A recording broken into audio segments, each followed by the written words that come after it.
esos títulos públicos del Tesoro y el Banco Central estaba obligado a recomprarlos. Bueno, ese seguro, ese esquema se está desarmando también, lo cual va a traer desde luego novedades en el mercado. Pero vamos a meternos ahora en lo que ocurrió primero con el dólar. Estamos en comunicación con Gustavo Quintana. Gustavo, gracias por atendernos. Primero quisiera saber tu lectura sobre lo que ocurrió en estos 2 días, sobre todo con la caída de los dólares financieros, del dólar MEP y del contado con liquidación. Bueno, buen día. En primer lugar, yo creo que los mercados respondieron en el sentido o en la intención propuesta a partir del anuncio de las medidas oficiales, con una menor tensión cambiaria que se tradujo en bajas de la cotización. Probablemente el mercado anticipa mayor dureza monetaria y en consecuencia los precios se alinean con una realidad distinta a la vista hasta el viernes pasado, ¿no es cierto? Bien, en ese sentido, ¿lo que ocurrió con los financieros tiene un camino paralelo a lo que ocurrió con el Blue o va todo más o menos en la misma sintonía? Sí, hay un efecto contagio, hay vasos comunicantes entre un mercado y otro. La baja pronunciada en el mercado de dólares financieros, el MEP sobre todo, pueden contribuir a una baja en el Blue porque hay un aprovechamiento de ese gap o esa diferencia. Si el dólar MEP se ubica muy por debajo de lo que vale el Blue, muchos compran MEP y venden en el Blue y ganan la diferencia, es decir, aprovechan ese gap que hay de cotización, así que en todo sentido hay vasos comunicantes entre los mercados. A veces las bajas no se alinean en la misma proporción, pero la dirección es la misma. Bien, ¿qué está pasando con, sobre todo, el volumen del mercado y del mercado oficial? Está bien que hubo una liquidación fuerte del campo en la primera mitad del año, post-devaluación, en el primer trimestre, digamos, del año, un número inusual de operaciones, pero el volumen sigue siendo demasiado bajo para esta época. ¿Eso es falta de liquidación o es la propia estructura del cepo que hace que se opere menos? No, en realidad los exportadores vienen viniendo en línea con lo esperado, es decir, en algunos casos con buenos ingresos.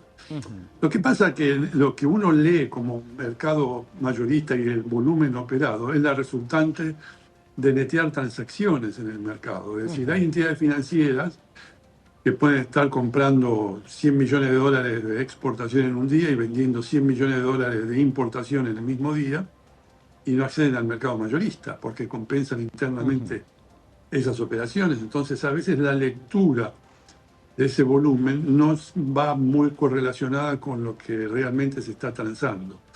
Esa es la resultante de los netos, digamos, de operaciones que tienen las entidades financieras. De todos modos, está por debajo del promedio de los primeros meses del año, sí, por supuesto. Bien, ¿qué consecuencias crees que puede tener sobre todo en el dólar todo lo que se viene hablando en terreno monetario? Las decisiones que viene tomando el gobierno, ese paso en falso, si se quiere, de aquella conferencia de prensa de hace 2 semanas, y también la noticia de último momento, digamos que el tema de los puts finalmente se va a desarmar y comienza a desarmarse en el corto plazo. Claro, bueno, eso se va a traducir en una restricción monetaria bastante más fuerte de la que hemos visto en el primer semestre del año y consecuentemente yo creo que va a haber una mayor apreciación del peso por la dureza misma monetaria. Seguramente puede llegar a haber algún retoque en la tasa de interés, eso lo veremos a partir del lunes del próximo. Yo creo que eso va a contribuir a desarmar la tensión cambiaria y los precios seguramente del tipo de cambio se van a mantener en estos niveles o por ahí retroceden un poco más, pero buscando un nuevo punto de equilibrio que responda a esa nueva realidad, ¿no? Con menor cantidad de pesos en el mercado. Bien, ¿y qué crees que va a pasar con los bonos? Los bonos tuvieron realmente, creo que de este balance que uno hace de estos primeros 2 días del nuevo régimen, los bonos se llevaron la peor parte, fueron los que tuvieron caídas más fuertes. Bueno, eso es consecuencia del desarme de las carteras y probablemente responden también a la baja del contado con liqui y a lo que cotiza el dólar MEP. Son consecuencias naturales y lógicas de ese tipo de situación. Probablemente en algunos casos haya cierto desaliento, cierta expectativa negativa sobre la posibilidad de que el central, al tener menor capacidad de recuperar reservas, pierda también capacidad de afrontar los pagos de esos bonos. Pero yo creo que son movimientos y correcciones transitorias que en algún momento se van a normalizar. Bien, no verías ahora que, digamos, venga una ola de toma de ganancias y que los bonos sigan en caída, digamos, es como un movimiento, un reacomodamiento. Yo creo que sí, que es un reacomodamiento y que en algún momento, insisto, con el mercado busca su propio punto de equilibrio. Seguramente la semana que viene tendremos otro nivel de cotización de esos títulos públicos, veremos, pero hay que ver las consecuencias prácticas de la implementación de las medidas que han sido anunciadas y ver cómo los mercados se acomodan a esa nueva realidad.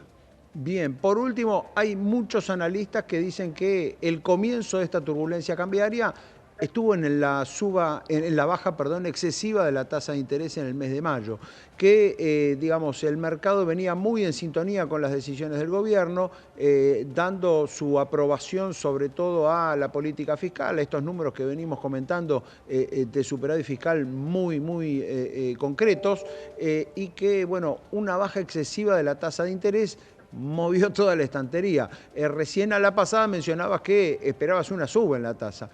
¿Coincidís con esa visión? Es probable que la corrección que hubo de las tasas de interés probablemente haya sido excesiva hacia la baja y eso desató, digamos, esas correcciones en los mercados que hubo, porque, bueno, una tasa de interés negativa impulsa la dolarización de portafolios y la búsqueda de una cobertura que no está, digamos, en inversiones en pesos. Es probable que eso haya contribuido a acelerar ese proceso, pero de todos modos uno no está en la cocina, digamos, de las decisiones que se toman en el Ministerio de Economía, y alguna razón habrán visto seguramente para anclar las expectativas inflacionarias con una tasa de interés en otro nivel. Pero bueno, veremos ahora, insisto, la semana que viene va a estar la implementación práctica de las medidas anunciadas. Veremos si hay alguna corrección en el nivel de tasa y cómo reacciona el mercado frente a esa nueva Bien, situación. vos no estás en la cocina de la toma de decisiones, pero sí estás en la cocina claramente del humor del mercado. El humor cambió claramente, ¿no? En las últimas semanas hay una tónica distinta. Hubo tensión hasta el viernes de la semana pasada. Yo creo que los anuncios han contribuido a desarmar un poco esa tensión cambiaria que, insisto, solo se refleja ahora o se mantiene en el valor de los bonos, los títulos públicos, porque, bueno, forman parte de la implementación de las medidas y de la caída de las cotizaciones de los dólares financieros.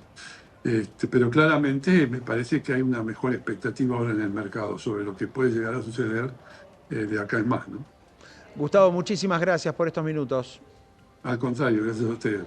Gustavo Quintana, operador de PR Cambios y una voz muy autorizada del mercado cambiario, contando lo que fueron estos primeros 2 días.